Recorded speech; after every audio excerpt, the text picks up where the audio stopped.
Талас облусунун тургуну Майрам Рыспаева Бишкекке келип, жеке жумуштарына улай балдарында каникулда эс алдырып жүрөт.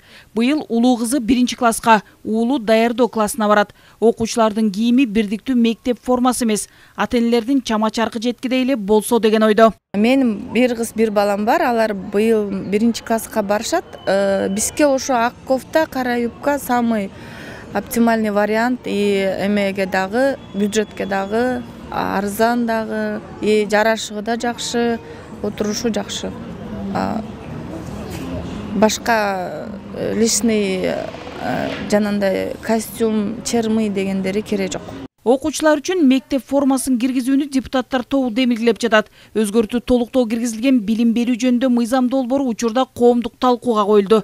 Мыйзам долбоорунун демилгечилеринин бири Аида Исатбек кыздын айтымында, бул жерде кеп бирдей мектеп формасында эмес, мектеп формасын киргизүү жөнүндө болуп жатат. Бул сунуш окуучулардын окшош жана бирдей кийинишин гана шарттайт. Биз азыр бул мыйзам менен эч кандай бирдик единая форма киргизген жерибиз жок.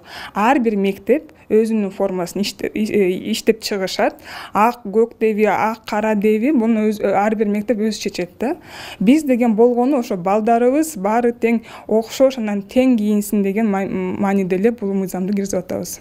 Өз кезегинде Билим берүү жана Илим министрлиги окуучулар арасындагы социалдык жана башка айырмачылыктарды жоюу максатында 2015-жылы жалпы билим берүү уюмдарында бирдиктүү мектеп формасы боюнча талаптар иштелип чыкканын билдирди. Ага ылайык ар бир окуучунун мектеп формасы ачык түстө, классикалык стилде болушу кажет. Ошол эле учурда форманы ата-энелер менен мектеп жамааты тандап алышат.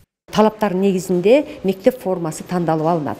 Мисалы үчүн ата-энелер баягы талаптарга ылайык өздөрү мектептин формасын тандап алышат. Мисалы үчүн өзгөчө гимназияларда, лицейлерде ошол форма тандап алып, жөнөкөй мектептерде деле, айыл жерлеринде деле көрсөңүздөр болот.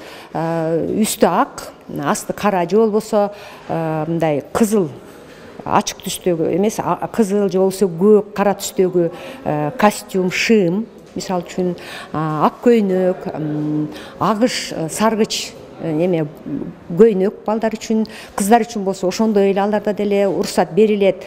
Өлкөдө бирдиктүү мектеп формасына байланыштуу маселе көп жылдан бери талкууланып келет. Азырынча ар бир билим берүү мекемеси мектеп формасын өзүнө жараша тандап алууну шарттаган мыйзам долбоору коомдук талкууга коюлду. Демилгечилердин айтымында мындай тажрыйба дүйнөнүн бир топ өлкөлөрүндө колдонулат. Нургүл Жумабекова, Азамат Кыдыр Токтоев, Ала Тоо 24.